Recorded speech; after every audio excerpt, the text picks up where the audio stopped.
বাউল আউল বাউল foul আল্লাহরে গালি দেয়। কি গালি দিছে এটা আমি বলতেও পারবো না। আমার যদি আপনি এটা বাইন দেও রাখে তারপর আমি এটা বলতে পারবো না। আমার শরীর কাঁপ দেয় এটা কথাটা মনে। আমি নিজের কানে মোবাইলে খুইলা ফেসবুকে শুনছি সে কি বলছে, আবার শরীরের পশম দাঁড়াই গেছে। শুধু একটুক বলি যে আল্লাহ তুমি একজন না হইলা কয়েকজন আল্লাহ হইলে ভালো আছি। এটা হলো কৌনের মতো যেটা এটা কইলাম, আর কৌনের মতো না যেটা কয় আল্লাহ মুখ না বিলে আল্লাহ না বিলে একজন আল্লাহ এক মুখে কয় কথা কয়, এটা কি মুখ নাকি? আমি নিজের কানে আমি শোনা কথা দিয়ে আমি ওয়াজ করি না, শোনা কথা দিয়ে আমি ওয়াজ করি না। যদি কোনো ঘটনা শুনি আমি সেই জায়গাত গাড়ি ভাড়া দিয়া যাই, গিয়া সে এখনো দেখার পরে আইয়া ওয়াজ করি। আর এটা আমি নিজে ফেসবুকের ভিতরে তার মুখে শুই না আপনাদেরকে বলতেছি। কেউ আমারে বলছে বিষয়টা এমন না। এবার আপনারা বলেন যে আল্লাহ এইবার আল্লাহ না বিলে এক আল্লাহ না বিলে এটা এক আল্লাহ বাইছে এক মুখে দুই কথা কইলে কি কয়, আর এবার এক মুখে চার কথা কয়, এটা কি মুখ নাকি? এই বাকি শব্দটাকে আমরা মুখে নিতে পারবো মুসলমান? সেই কথা বলছে একেবারে হাসতে হাসতে বস্কারা কইরা। মাইসা আফন খালাতো ভাইয়েরও এমনি কথা কয় নাতে যে আপনি আল্লাহরে কইছি। শালারেও কেউ এমনি কথা কয় না। শালায় দুলাভাই তো অনেক মস্কারা চলে। হ্যাঁ নো কোনো দুলাভাইয়ের শালারে এই কথা কইয়া হ্যাঁ তার বোন নিয়ে কোনো সংসার করে যেতে পারতো না। হ্যাঁ তা হাসরান দিয়ে হতাইলে আল্লাহ যা করে কর। কিন্তু এত বড় জঘন্য কথা এই বাংলাদেশে ৯৯% জন লোক মুসলমানের দেশে আল্লাহকে নিয়া। আরে বেড়া তোমার মোরা আব্বারে লইয়া যদি কথা কও, আমি যদি বলি গফুর ভাই আপনি কি ভালো মানুষ, আপনার আব্বাই আসিল কি আর আপনি হইবেন কি, উনি কইবে হুজুর আমারে যা কর কর, আপনার আমি পছন্দ করি আপনি আমারে পছন্দ করেন, আমরা কথা বলতেই পারি। মরা আব্বালে লইয়া কোনো কথা কইবেন না। মরা আব্বালে লইয়া কথা কইলে কলজাত দিয়া লাগে, তোমার আব্বারে লইয়া কথা কইলে কলজাত লাগে, তোমার আল্লাহরে লইয়া কথা কইলে তোমার কলিজায় লাগে না। তুমি মুসলমান নামের কলঙ্ক, ঠিক কি রাখো?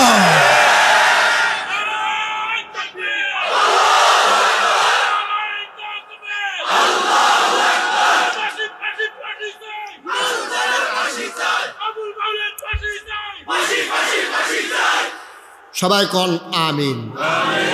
ভাই কথা একটা মুখে দিয়ে আসলেই বলা যায় না, মুখে দিয়ে যা আসে বলা যায় না, মন যা চায় তা করা যায় না, সামনে যা পাও তাই খাওয়া। একটা কথা ইমান, একটা কথায় বেঈমান। তোমার লুঙ্গিটা খুললা ফুইরা যাইতেছে, যারা দেহে তারাও দেখতে আছে, তোমার যে যাইতেছে তুমিও টের পাইতে আসো। কিন্তু ইমান এমন একটা জিনিস, এটা গেলে যার সামনে যায় তেও টের পায় না, যার গেছে তেও টের পায় না, ঠিক কিনা? কদরত কি তমাশা হায়,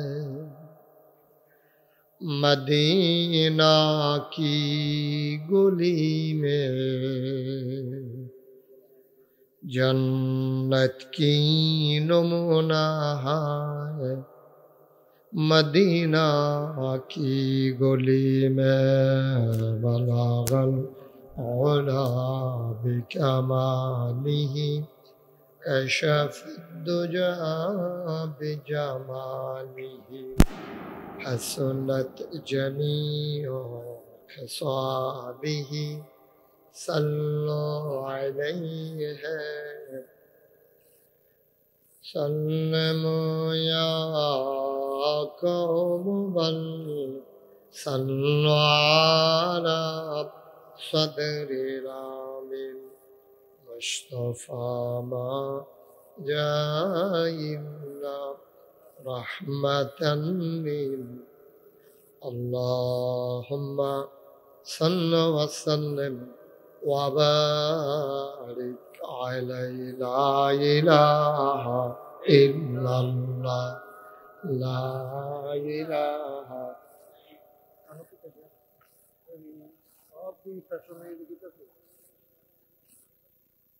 لا إله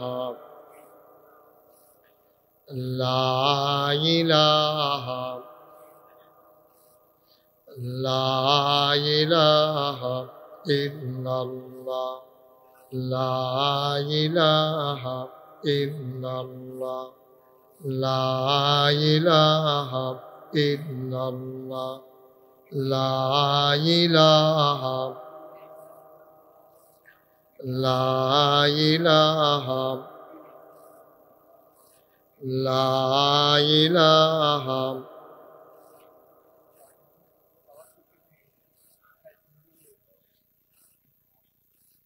লা ইলাহা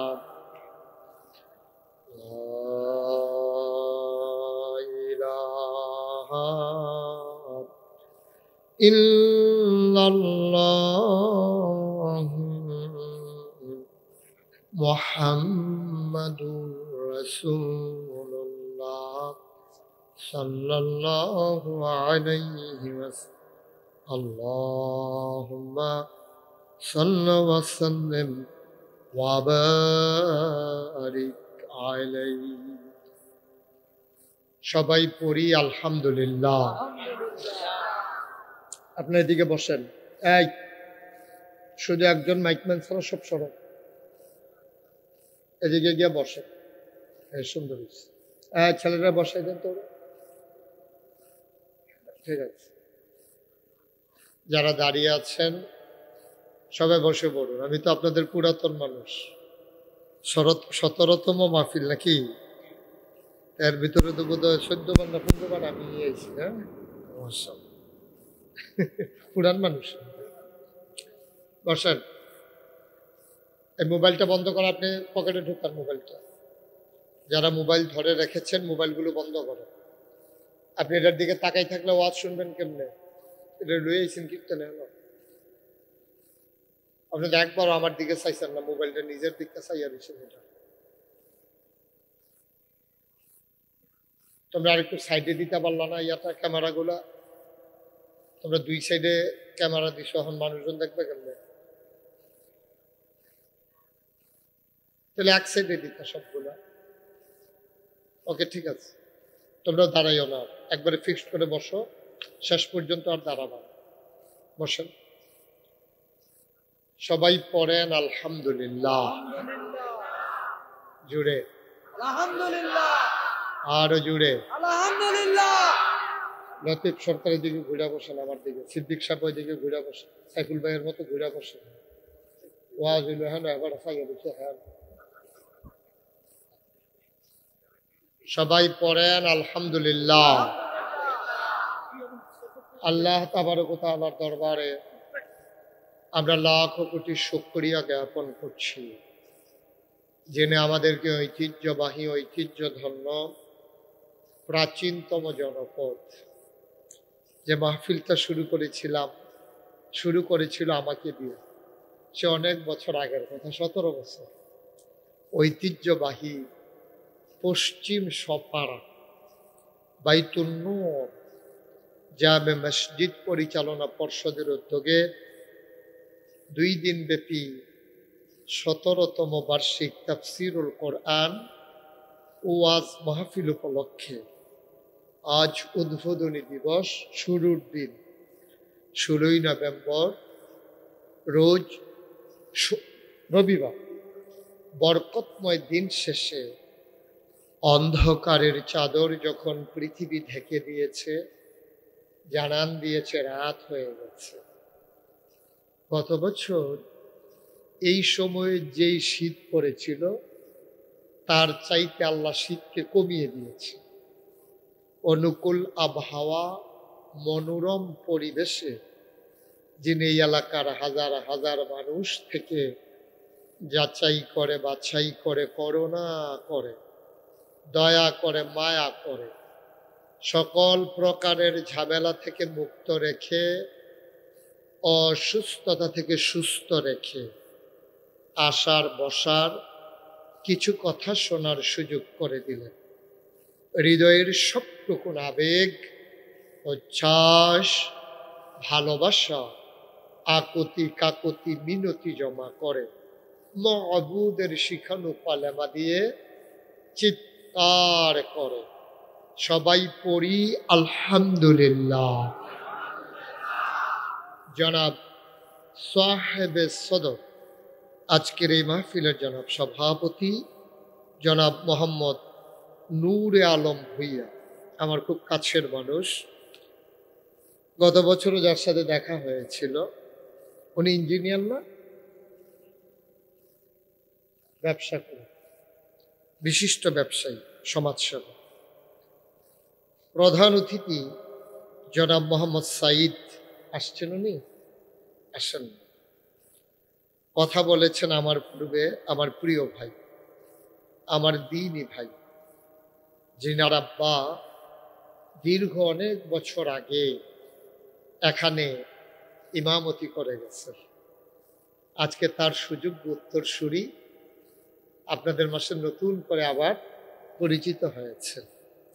আমার প্রিয় ভাই, বিশিষ্ট ইসলামী চিন্তাবিদ, দেশে দেশের বাইরে যিনি কথা বলেন, মুফতি মোহাম্মদ সুলাইমান কাসেম, খতিব বাইতুল আকসা জামে মসজিদ নারায়ণগঞ্জ এবং পীর সাহেব সফিবাদ দরবার শরীফ। উপস্থিত আছেন মসজিদ পরিচালনা পর্ষদের সম্মানিত সভাপতি জনাব মোহাম্মদ সিদ্দিকুর রহমান। আমার ভালোবাসার ধন, অকৃত্রিম ভালোবাসা যিনি আমাকে দিয়েছেন, এই গ্রামের কৃতি সন্তান জনাব আব্দুল লতিফ সরকার। আগামীকালকে যদিও তিনি দাওয়াতি মেহমান, কিন্তু আমি আসবো, উনি বাড়িতে থাকতে পারেননি, আমরা একটা বন্ধনে জড়িয়ে গিয়েছিলাম, উনি এখান থেকে চলে গেছেন। আমি খুব কষ্ট পেয়েছি। আমাদের ইমাম সাহেব সাবেক জনাব হযরত মাওলানা সাইফুল ইসলাম, আমার মোটেও এটা ভালো লাগে নাই। এই এলাকার মাটি ও মানুষের সাথে তার সম্পর্ক ছিল, আছে, থাকবে। উনি এটাকে ধরে রেখেছেন। ইমামতি ছাড়লেও উনি এলাকার মানুষকে ছাড়েন না। আজকে খুব আদর সহ স্মরণ করছি জাকির ডেকোরেটর এবং মাইক সার্ভিসের মালিক, সত্ত্বাধিকারী, আমার আদরের ধন, আমার কলিজার টুকরা। এই এলাকায় 10-20 মাইল মাহফিলের ভেতরে আমি এসেছি আর জাকির যায় নাই, এমন হয় না। আমি বলতাম, জাকির মাইক আনছেন? হুজুর মাইক আনছি না, আপনি আইসেন দেখে আইছি। মাইক নাই, তারপরেও চলে গেছে দৌড়াইয়া। আমি ভাড়া নাই, তো ভাড়া দিয়ে ফলাফেন কাটাই দিচ্ছি। অকল্পনীয় সম্পর্ক। আমি তার ঘরে দেখা করে এসেছি, বাচ্চাগুলোকে সান্ত্বনা দিয়ে এসেছি। আমরা সবাই মিলে শুরুতে দোয়া করি, আল্লাহ যেন তার কবরটাকে জান্নাতের টুকরা বানিয়ে দেন। সবাই পড়ে না আমিন। তার জীবনের গুনাহগুলো যেন মাফ করে দেন। তার একটা মাত্র ছেলে, 4টা মেয়ে, 3টা মেয়ের বিয়ে হয়ে গেছে, আর একটা মেয়ে লেখাপড়া করতেছে। সবার ছোট ছেলেটা, তার স্বপ্ন ছিল ছেলেটাকে আলেম বানাবে। আমি আজকে তার মাকে বলে এসেছি, এবং আমার এই কি নাম, মনির সরকার, আমি ওনাকে দায়িত্ব দিয়েছি যে আমার পক্ষ থেকে এটা দায়িত্ব, তার মা সহ আমার দরবারে যাবে, মাদ্রাসা দেখবে, তারপরে ওখানে তারে ভর্তি করাই দেবে। তার লেখাপড়ার খরচ আমি চেষ্টা করব বহন করার জন্য ইনশাআল্লাহ। আমার এখানে যতদিন লেখাপড়া আছে, সেজন্য নিশ্চিন্তে করতে পারে জাকিরের ভালোবাসা এটাই। আমি তো আর কিচ্ছু দিতে পারবো না, এটা ভালোবাসার একটা প্রতিদান তো হয় না, ভালোবাসার কোনো বিনিময় হয় না, ভালোবাসার একটা স্বাক্ষর। আমি চেষ্টা করব ছেলেটাকে যেন আলেম বানানো যায়। বন্ধুগণ, আমি আপনাদের পুরাতন মানুষ, আপনারা যারা আইসে একটু দাঁড়াইয়েন। এই যে আপনি দাঁড়াই রয়েছে, আপনি খারাপ লাগে না? সবাই দিয়ে বইয়া রয়েছে, আমি বেহতের রমেশের মতো খেলে রয়েছি, খেতাম মা আবার বইছে উকি দিয়ে, আপনি কেমনে বইয়া থাকতেন? করবে লেড়া মেরে বল, আর বল না ইয়ে ফাঁসা মশা লাগাইয়া বল, খান না কেমনে বইছে, এমনি বই আবার মানুষের থাকে কেমনে করতে হবে, এটা বুঝ দিল আর কি। আমার বইছি, আসেন আপনি আসেন, শরীরটা নিয়ে বাইরে খেলে দিচ্ছেন, ফিরতেন ভিতরে আয়ার, আপনার কথাই কইতেছে আয়ার মাই বয়ার।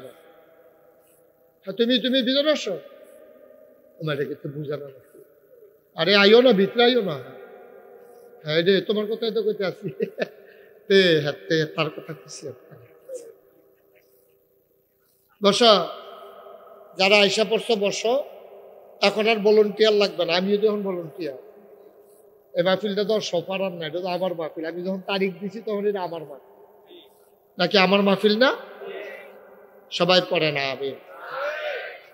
বন্ধুগণ, আল্লাহর খাস মেহেরবানি। আমি তো এসে ভয় পেয়ে গিয়েছিলাম, সুলাইমান ভাই কথা বলতেছেন, আপনারা সবাই আসেন নাই, সামনের বছর আসবেন। এবার তো শুনছেন, সুন্দর আলোচনা করেন, সামনের বছর আগে আগে চলে আসবেন। আমাদের এই এক সমস্যা, এই যে আমরা যারা মোটামুটি একটু পরিচিত হয়েছি আর কি, আমরা তো বড় হুজুর না, আমরা পরিচয় হয়েছি আর কি। আপনারা এই হুজুরের সময় আইয়ান, আবার হুজুর গেলে জানবেন, তারাও আর লেগে ডরায়, হুজুর আপনার আগে তো দেওয়া যাইতে না, আপনারা দিলে সর্বনাশ করা নেব সব, আপনারা দেখবেন আপনার লোক হগলে বাদ যাইব। এটা আরেক জ্বালা, আল্লাহ যেন হেফাজত করে, সবাই কনা হবে। খুব মনোযোগের সাথে আমরা কথা শুনবো। হ্যাঁ, গত বছর আমি দিনের বেলা পরন্ত বিকেলে কথা বলেছিলাম, খাওয়া দাওয়ার আয়োজন করছিল আমার আদরের জাকির। এটা যে তার শেষবারের মতো আমাকে আপ্যায়ন, এটা আমি বুঝি নাই। তো যাই হোক, আল্লাহ আমাদেরকে কবুল যাবেন। ওকে, ঠিক আছে। ইয়া প্রধান ইয়া সভাপতি সব চলে আসে, আসে, অসুবিধা নেই, আসে না, চলে যান, আসে।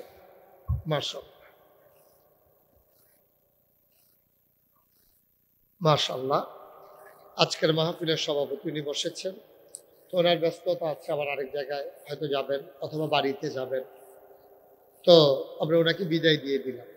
আল্লাহ যেন কবুল করে, সবাই পড়ে না হবে।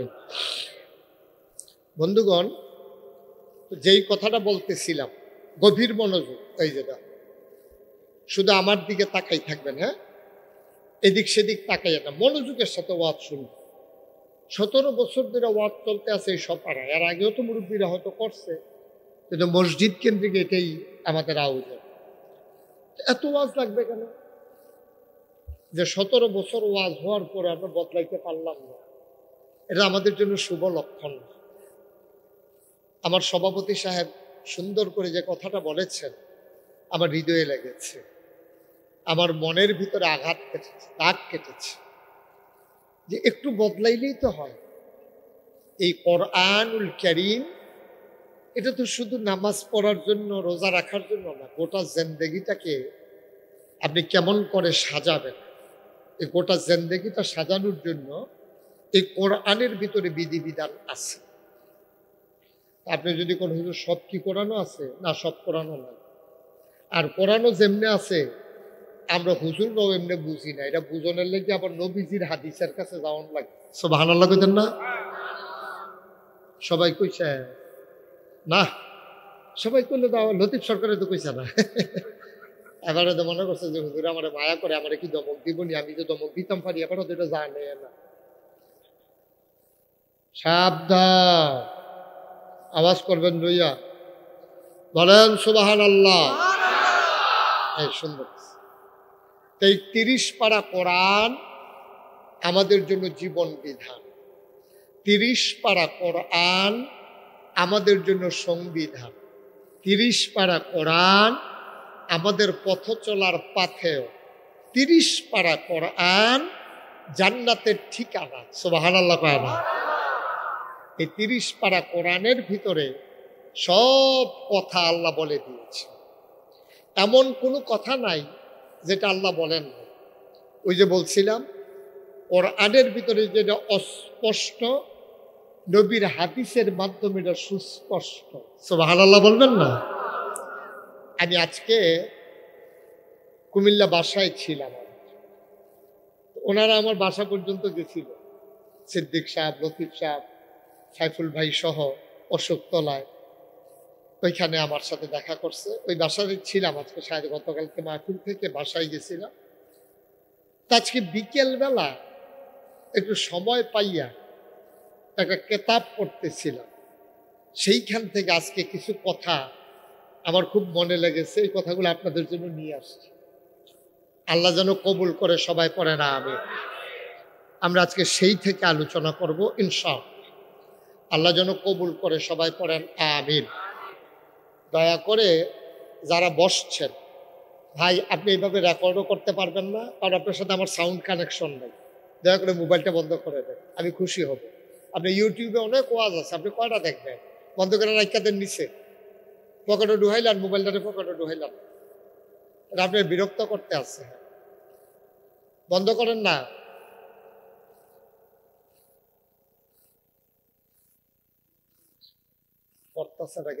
কইতাছি মোবাইলটা আগে খুলেন, এটা ব্যাপার নাম আয় ইঞ্চি ইঞ্চি কই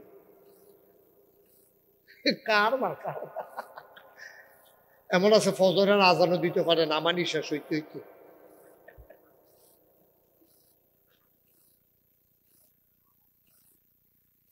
সবাই কোন আমিন। তো আমরা সবাই এই যে মাশাআল্লাহ লোক আইসা পড়ছে, এখন তার জায়গা হবে না। যারা এখনো বাইক বইয়ে রয়েছে তারা তো মনে করছে কত জায়গা রয়েছে, আইয়া যে খেয়ে তখন লাগবো, এটা তো তার আর খবরে নাই। তাড়াতাড়ি আইয়া পড়েন যারা এখনো আইসেন না। আল্লাহ যেন কবুল করে, সবাই কোন আমিন। আমরা এদিক সেদিক কথা না বাড়িয়ে সরাসরি মূল আলোচনায় চলে যাই। হ্যাঁ, যেই কথাটা আপনাদের জন্য আজকে রেডি করে আনছি, এই কথাটা সম্পর্কে আজকে আলোচনা করবো ইনশাআল্লাহ। তিরমিজি শরীফের হাদিস। কি শরীফ?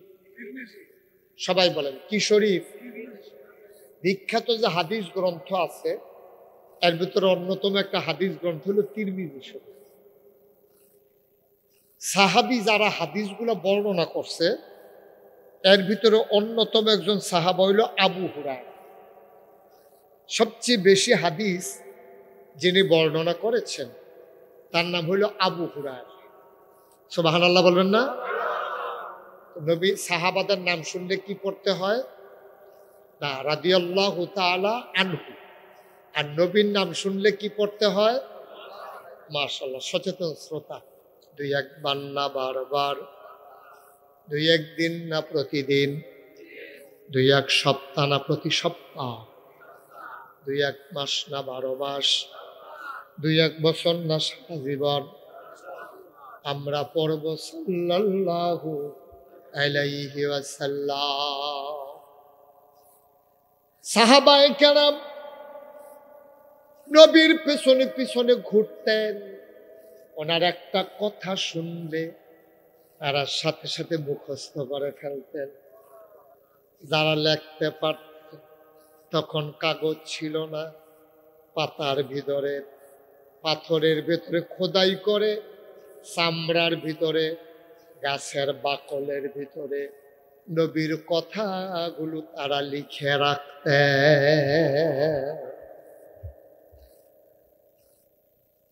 এখন যারা ছিল তারা এই কাম করছে। মনে করেন নবী আইছে সফারা, আমরা সফারার এক বেড়ায় গেছে ঢাকা।